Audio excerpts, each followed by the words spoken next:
बिस्मिल्लाहिर्रहमानिर्रहीम। अस्सलाम वालेकुम नाज़रीन, आप यूट्यूब चैनल देख रहे हैं। मैं इमरान खान हूँ। इससे पहले कि मैं आपको इंटरनेशनल ख़बरें बताऊँ, यहाँ पे एक फड्डा पड़ गया है और वो ये है कि जंगबंदी के 12-14 घंटे के अंदर ही अमेरिका ने, वाइट हाउस ने, डोनाल्ड ट्रंप ने, जेडी वेंस ने, इन्होंने एक स्टेटमेंट दिया कि लबनान इस जंगबंदी में शामिल नहीं है।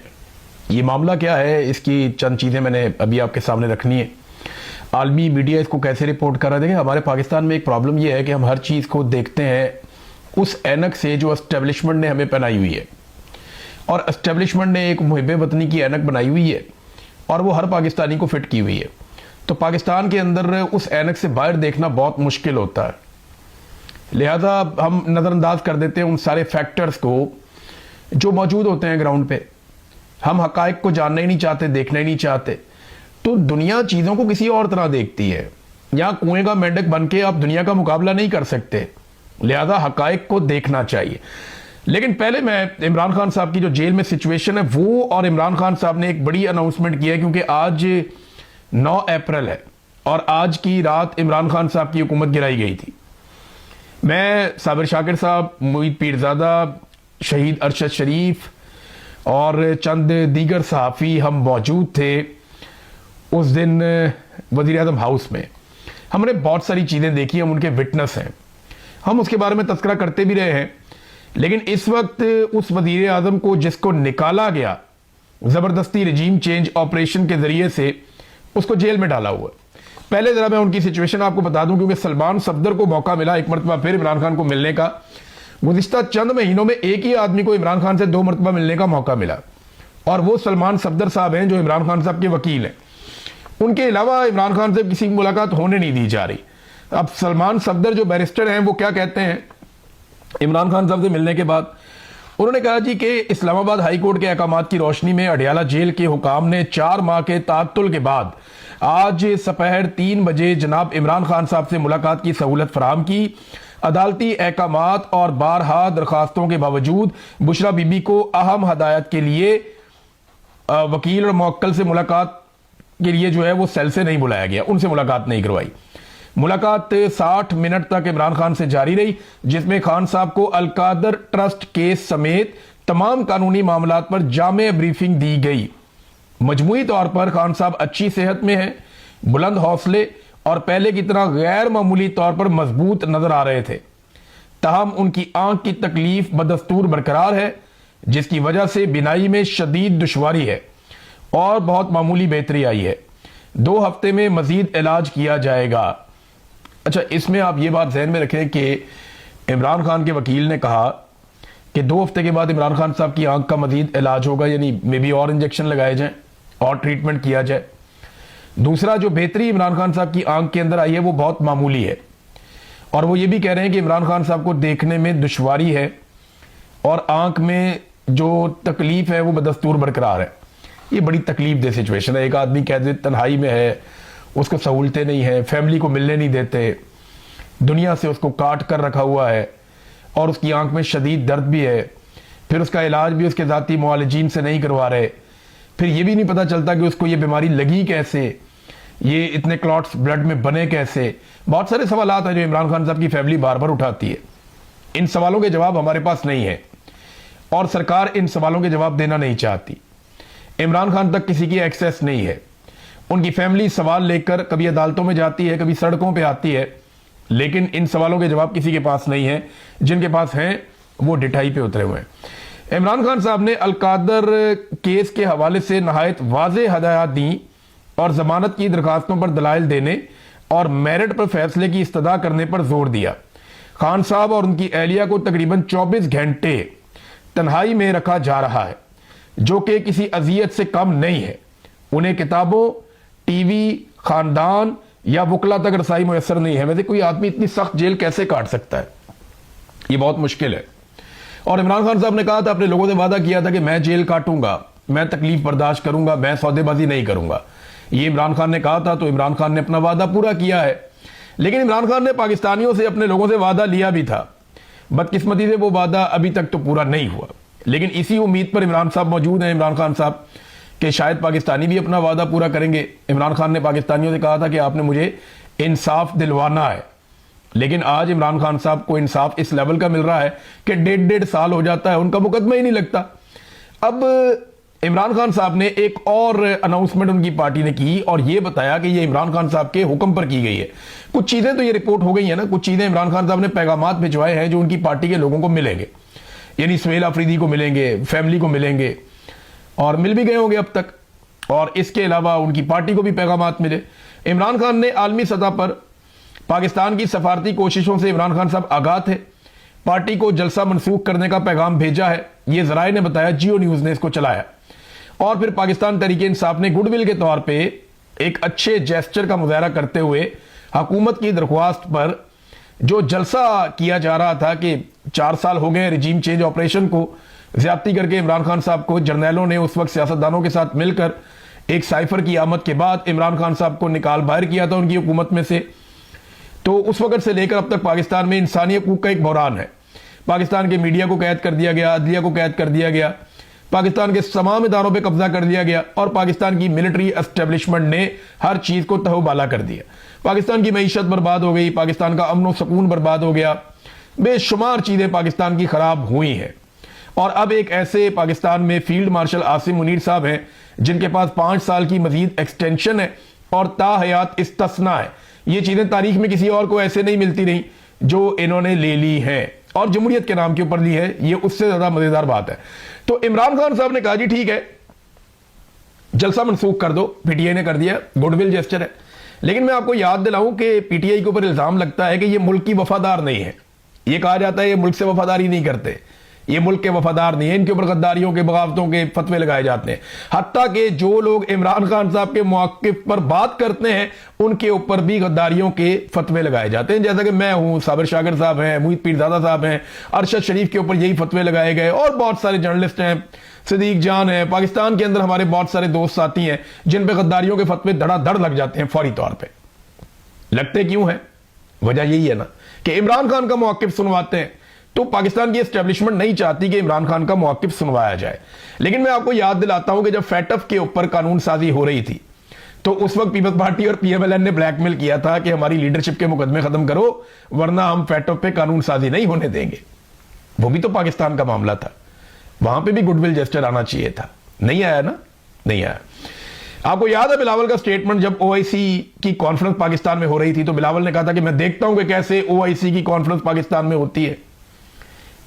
ऐसा स्टेटमेंट कभी आपने पीटीआई का सुना? आपने नहीं सुना होगा। पीटीआई ने अपना जलसा कैंसिल कर दिया कि मुज़ाकरात हो रहे हैं अमन के लिए, बड़ी अच्छी बात है, हम अपना जलसा कैंसिल कर देते हैं, लेकिन फिर भी पीटीआई को गद्दार कहा जाता है। यहां तक कहा गया, ये 3 चीजें मैं आपके सामने रखता हूं कि जनाब जब भारत के साथ लड़ाई हुई तो ये भारत के साथ मिल गए, जब हालिया लड़ाई हुई ईरान की और अमेरिका की तो ये पाकिस्तान को लड़वाना चाह रहे थे, और अफगानिस्तान के साथ मिल जाते हैं जब अफगानिस्तान के साथ लड़ाई होती है। तो मैं जरा तीनों चीजों को आपके सामने रख दूं। जब भारत के साथ पाकिस्तान की लड़ाई हुई थी ना तो पाकिस्तान तहरीक इंसाफ के सोशल मीडिया का जर्नैलों ने शुक्रिया अदा किया था। सोशल मीडिया पे जो आवाज उठाई थी तहरीक इंसाफ के सोशल मीडिया ने, और वो खड़ा हुआ था पूरी ताकत से इंडिया के खिलाफ, तो उस पर डीजी आईएसपीआर ने भी शुक्रिया अदा किया था। ये जरा फैक्ट अपना ठीक कर ले। दूसरा, ईरान की लड़ाई के हवाले से मैं एक चीज आपको क्लियर कर दूं कि इस जंग की जो वार्निंग एक दी हुई थी डोनाल्ड ट्रंप ने कि ईस्टर्न टाइम के 8 बजे रात को वो हमला कर देगा, वो पाकिस्तान का सुबह 5 बजे बनता था। इससे 13-14 घंटा पहले पाकिस्तान की एस्टेब्लिशमेंट मुतहर्रिक हो गई थी और सहाफियों को यह कह दिया गया था कि आप जो ईरानी सहाफी हैं उनको अब अपने प्रोग्रामों में ना लें। यह भी कह दिया गया था कि ईरान की मजम्मत की जाए क्योंकि उसने सऊदी अरब के ऊपर अटैक किया है। और यह पैगाम भी तहरीरी तौर पे कुछ व्हाट्सएप के अंदर मौजूद है जिनमें यह कहा गया कि ईरान ने जो है वो छुरा घोंपा है, हमारी बात नहीं मानी, वो सीज फायर के लिए संजीदा नहीं हुआ और पाकिस्तान के साथ ज्यादती हुई है।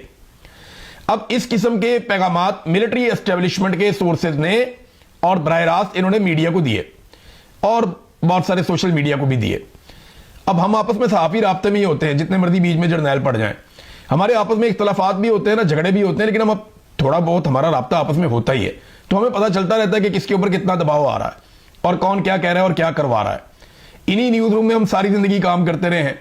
तो मैं आपको जिम्मेदारी के साथ कह रहा हूं कि एस्टेब्लिशमेंट ने यह फैसला कर लिया था कि अब ईरान के खिलाफ जाना है, लेकिन अचानक रात को डोनाल्ड ट्रंप ने जब पैंतरा बदला और उसके दिमाग में यह बात आ गई कि यह हमला करना किसी सूरत भी अमेरिका को सूट नहीं करेगा तो फिर फेस सेविंग के लिए पाकिस्तान से रुजू किया गया। पाकिस्तान तो पहले ही कोशिश कर रहा था, पाकिस्तान ने बड़ी कोशिश की है जंगबंदी के लिए, क्योंकि पाकिस्तान को लड़ाई सूट ही नहीं करती थी। पाकिस्तान लड़ ही नहीं सकता था इस लड़ाई को, और लड़ना ही नहीं चाहता था, क्योंकि पाकिस्तान को इसराइल की तरफ से लड़ना पड़ना था, अमेरिका की तरफ से लड़ना पड़ना था, सऊदी अरब की तरफ से लड़ना पड़ना था।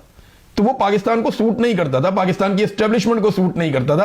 पाकिस्तान के अंदर बड़ी शदीद उसकी मुखालफत थी। तो ये पाकिस्तानी अवाम को क्रेडिट जाता है कि पाकिस्तान की अवाम ने पाकिस्तानी एस्टेब्लिशमेंट को और हुकूमत को मजबूर किया कि अमन के रास्ते पे चलो और जानिबदारी से गुरेज करो। नंबर 3, अफगानिस्तान की बात करते हैं। तो अफगानिस्तान के मामले में पाकिस्तान का ट्रैक रिकॉर्ड क्या है कि हमने वहां आलमी ताकतों या अमेरिका की 4 जंगें लड़ी हैं। 3 जंगें तो हम लड़ चुके हैं, चौथी में हम उतर रहे हैं। तो 3 मरतबा जब अमरीकी मफादात के लिए आप अफगानिस्तान में लड़ाई लड़े और तीनों मरतबा आपको नुकसान हुआ, तो चौथी मरतबा क्यों जा रहे हैं उस लड़ाई में आप? पाकिस्तानी ये कहते हैं कि 3 मरतबा आपने एक ऐसी लड़ाई लड़ी जिससे पाकिस्तान में बहुत खून रेजी हुई, तो चौथी मरतबा आप एक ऐसी लड़ाई ना लड़े, बल्कि आप वो फार्मूला अपना लें जिससे पहले अमन आया था, जो इमरान खान साहब ने फार्मूला दिया था।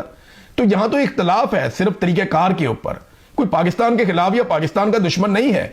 ये फतवेबाजियां जो हैं ये बंद होनी चाहिए, इनको बंद किया जाना चाहिए। अब आ जाए नादरीन कि ये हुआ क्या लबनान के मामले में।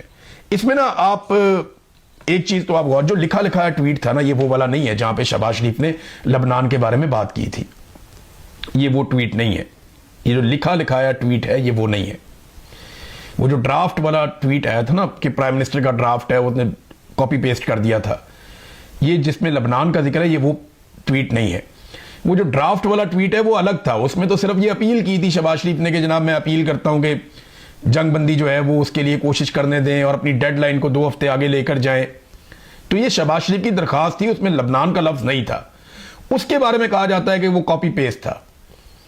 उसके बाद डोनाल्ड ट्रंप ने हां कह दिया, फिर ईरान ने भी हां कह दिया, और फिर खुशी का एक ट्वीट किया शहबाज शरीफ साहब ने, और वो जो खुशी वाला ट्वीट था उसमें शहबाज शरीफ साहब के ये अल्फाज थे जिसमें उन्होंने कहा कि Islamic republic of Iran and United States of America along with their allies, अपने इत्तेहादियों के साथ, have agreed to an immediate cease fire everywhere including लबनान एंड एल्सवेयर इफेक्टिव इमीडिएटली। ये जो ट्वीट है ये शहबाज शरीफ ने अपनी खुशी से ट्वीट किया था, और इसमें तस्करा किया शहबाज शरीफ ने कि जनाब हर तरफ जंगबंदी हो जाएगी, इत्तेहादी भी लड़ना बंद हो जाएंगे दोनों तरफ के, और इसराइली इसका मतलब है ना, इसराइल का नाम नहीं लिया, इत्तेहादी कह दिया, अमेरिका का इत्तेहादी इसराइल है इस लड़ाई के अंदर। तो वो उन्होंने शहबाज शरीफ साहब ने यह बता दिया था कि लेबनान इसमें इन्वॉल्व है, इसके अंदर शामिल है। अब इस पर अमेरिका ने कोई जवाब नहीं दिया, कई घंटे गुजर गए। अमेरिका में देखें शाम का वक्त चल रहा था, अमेरिका जवाब दे सकता था, अमेरिका बता सकता था, तस्हीह कर सकता था कि जनाब लबनान इसमें शामिल नहीं है। लेकिन हुआ क्या, दिन के वक्त शदीद बमबारी शुरू हो गई लबनान में। लबनान में अब तक कभी इतनी शदीद बमबारी नहीं की गई इसराइल की जानिब से जो गुज़िश्ता रोज की गई है। इतनी शदीद बमबारी हुई है कि सिविलियंस की शहादतों के बारे में बताया जा रहा है कि 200 से ज्यादा लोग शहीद हो गए। बीबीसी 180 बता रहा था, कुछ मीडिया 234 बता रहे थे, कुछ इससे ऊपर बता रहे थे। तो 200 के लगभग लोग शहीद हो गए लबनान के अंदर। बड़ी शदीद बमबारी हुई है, उसके मनाजिर देख के बंदा दहल जाता है। और देखें ईरान का साथ दिया था हिजबुल्लाह ने, जब ईरान के ऊपर बुरा वक्त आया था और ईरान के ऊपर बमबारी हो रही थी लगातार अमेरिका और इसराइल की जानिब से, तब हिजबुल्लाह ने लबनान से इसराइल के ऊपर लड़ाई की थी और इसराइल को चैलेंज किया था। अब ईरान के लिए बहुत मुश्किल है, उनके सदर ने भी यह कहा कि हम लबनान को तनहा नहीं छोड़ सकते, कि इस वक्त जब ईरान की जंगबंदी होगी तो लबनान के ऊपर अटैक होता जाए तो वो नहीं हो सकता। ये ईरान ने इसलिए बुनियादी शर्त रखी थी। अब शर्तों के ऊपर भी फटा पड़ गया, अमेरिकन कहते हैं शरायत कुछ और है, ईरानी कहते हैं शरायत कुछ और है। लेकिन इसमें ना हमें एक स्टेटमेंट देखना पड़ेगा इराक़ची का। जो ईरानी वजीर खारजा हैं वो ये कहते हैं, शहबाज शरीफ साहब के ट्वीट को पोस्ट करते हुए वो उसके ऊपर लिखते हैं कि ईरान और अमेरिका के दरमियान जंगबंदी की शरायत वाज़े और दो टोक है। अमेरिका को इंतखाब करना होगा, या तो जंगबंदी या फिर इसराइल के जरिए जारी जंग। वो ये दोनों चीजें एक साथ नहीं रख सकता, यानी या तो जंग खत्म हो जाएगी अगर आप इसराइल को नहीं रोकेंगे तो, वरना फिर जंगबंदी करनी है तो इसराइल को रोकना पड़ेगा। पूरी दुनिया लबनान में होने वाले कत्लेआम को देख रही है। अब गेंद अमेरिका के कोर्ट में है और दुनिया देख रही है कि क्या वो अपने वादों पर अमल करेगा या नहीं करेगा। यहां पे ना एक ट्वीट इससे ज्यादा वजाहत के साथ आया है कालीबाफ का। ये जो ईरानी पार्लियामेंट के स्पीकर हैं वो ये कहते हैं कि मुज़ाकरात के आगाज से कबल 10 नकाती तजवीज़ की 3 अहम शिक्कों की खिलाफ वर्जी हो चुकी है।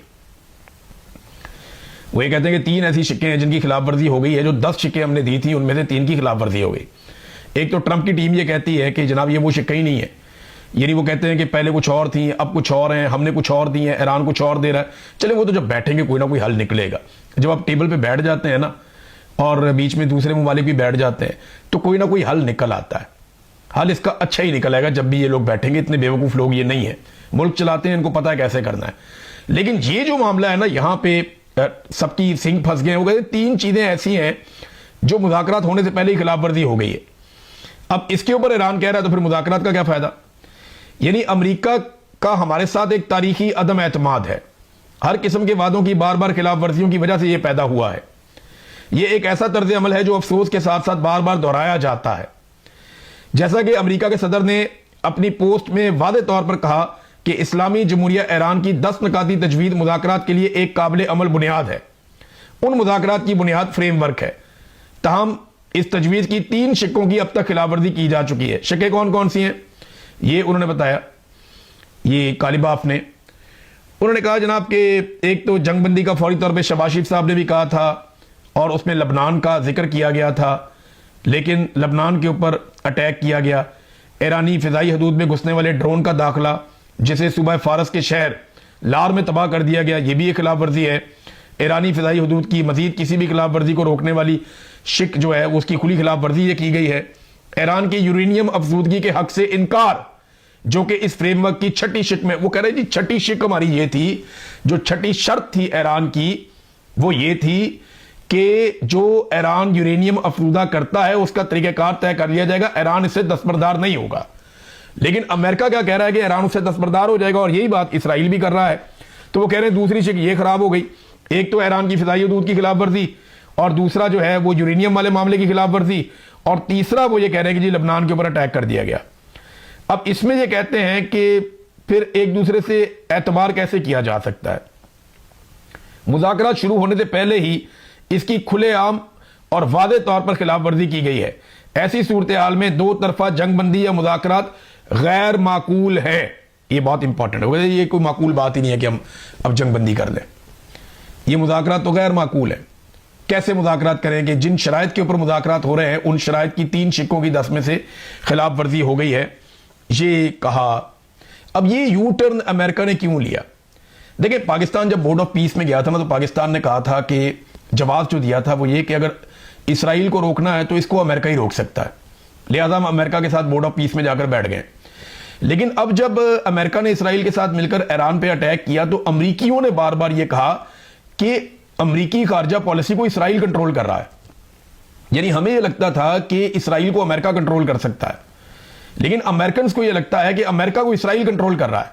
अब कोई भी किसी को कंट्रोल कर रहा है, इस वक्त सबसे बड़ा सवाल यह है कि इसराइल को कंट्रोल कैसे किया जाए, क्योंकि बड़ी मेहनत के बाद जो एक जंगबंदी हुई है वो उसको खराब कर सकता है। पाकिस्तान के वजीर दिफा भी इसके ऊपर बहुत गर्म होकर बोले। उन्होंने कहा जी कि ये इसराइल जो है उसको रोकना पड़ेगा, और वो ये सारा अमल इसको खराब कर रहा है जंगबंदी को। पाकिस्तान को भी देखना पड़ेगा, मिस्र को भी देखना पड़ेगा, तुर्की को भी देखना पड़ेगा, स्पेशली चाइना जो इसका एक बड़ा गारंटर है, जिसने इसमें रोल प्ले किया है पीछे रहकर। तो चाइना का भी एक बड़ा रोल है, वो डोनाल्ड ट्रंप ने भी कहा।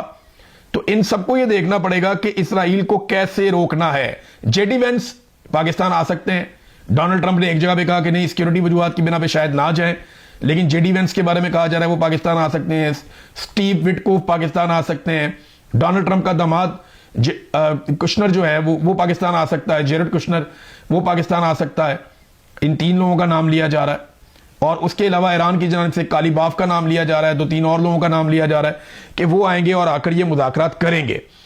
अब देखना यह है कि इन मुज़ाकरात का नतीजा क्या निकलता है। डोनाल्ड ट्रंप ने एक नया मशगला भी ढूंढ लिया इस बीच में, तवज्जो डाइवर्ट करने का। तो डोनाल्ड ट्रंप मास्टर है। उसने एक स्टेटमेंट दिया, डोनाल्ड ट्रंप ने। स्टेटमेंट मैं आपको पढ़ के सुनाता हूं, बड़ा इंटरेस्टिंग है। डोनाल्ड ट्रंप ने धमकी लगा दी नेटो को और यूरोप को। धमकी क्या है ये देखें। NATO wasn't there when we needed them. NATO वहां मौजूद नहीं था जब हमें उसकी जरूरत थी, and they would not be there if we need them again, अगर हमें दोबारा उनकी जरूरत हुई तो वो फिर भी नहीं आएंगे। तो नेटो से तो वो हो गया बिल्कुल मायूस। रिमेंबर ग्रीनलैंड, ग्रीनलैंड को याद रखिएगा। उसके बाद कहता है that big poorly run piece of ice, president Donald J Trump. मतलब क्या है? वो ये कहता है कि ग्रीनलैंड को नहीं भूलना, वो ग्रीनलैंड पे कब्जे की धमकी दे रहा। ये धमकी डोनाल्ड ट्रंप ने पहले भी दी थी। ग्रीनलैंड के ऊपर एक मुकम्मल वीडियो करेंगे, आपको मैं उसकी तफसीलात बताऊंगा कि ग्रीनलैंड एक्चुअली है क्या और उसकी इंपॉर्टेंस क्या है, ये किस जगह पे है, वहां पे किस तरह की मादनियात हैं, बर्फ से ढका हुआ एक बहुत बड़ा जजीरा, इसकी इंपॉर्टेंस क्या है, यूरोप के पास क्यों है, किसने दरियाफ्त किया था, आपको इसके बारे में बताऊंगा सारी तफसीलात। लेकिन इस वीलॉग में मेरे ख्याल में वक्त बड़ी किल्लत है। आखिरी खबर आपको यह दे देता हूं कि अमेरिका ने पेंटागन के जरिए से जो पॉप का सफीर है, वेटिकन पॉप आप सब जानते हैं, ईसाइयों की सबसे बड़ी मजहबी शख्सियत, उसको भी धमकी लगा दी है और यानी उसको खबरदार किया है कि चर्च के लिए बेहतर यही है कि वो अमेरिका का साथ दे और डोनाल्ड ट्रंप को सपोर्ट करे। फिर उन्होंने एक हवाला दिया एविन पापसी का। ये एक वाकया है 1300 का, सन 1300 की जो दहाई है उसका ये वाकया है, जब फ्रांसीसी उस वक्त की जो हुकूमत थी उन्होंने फौज का इस्तेमाल किया था चर्च के खिलाफ, उसका हवाला भी दिया गया। तो जनाब पॉप को हल्की फुल्की सी उनके सफीर के जरिए से धमकी पहुंचाई गई है कि डोनाल्ड ट्रंप को और अमेरिका को सपोर्ट करें, ये आपके हक में बेहतर होगा। तो ये बात अब बाहर निकल आ गई है, लेकिन इस पे जो व्हाइट हाउस है या अमेरिका है वो इसकी तरदीद कर रहे हैं। वो कह रहे हैं जी हमारी तो बड़ी अच्छी मुलाकात हुई है और बड़े अच्छे तरीके से बात समझाई गई है। आबनाए हुर्मस के ऊपर आ जाए, डोनाल्ड ट्रंप का सबसे बड़ा मसला आबनाए हुर्मस का है, लेकिन अभी तक वो पूरी तरह खुली नहीं है।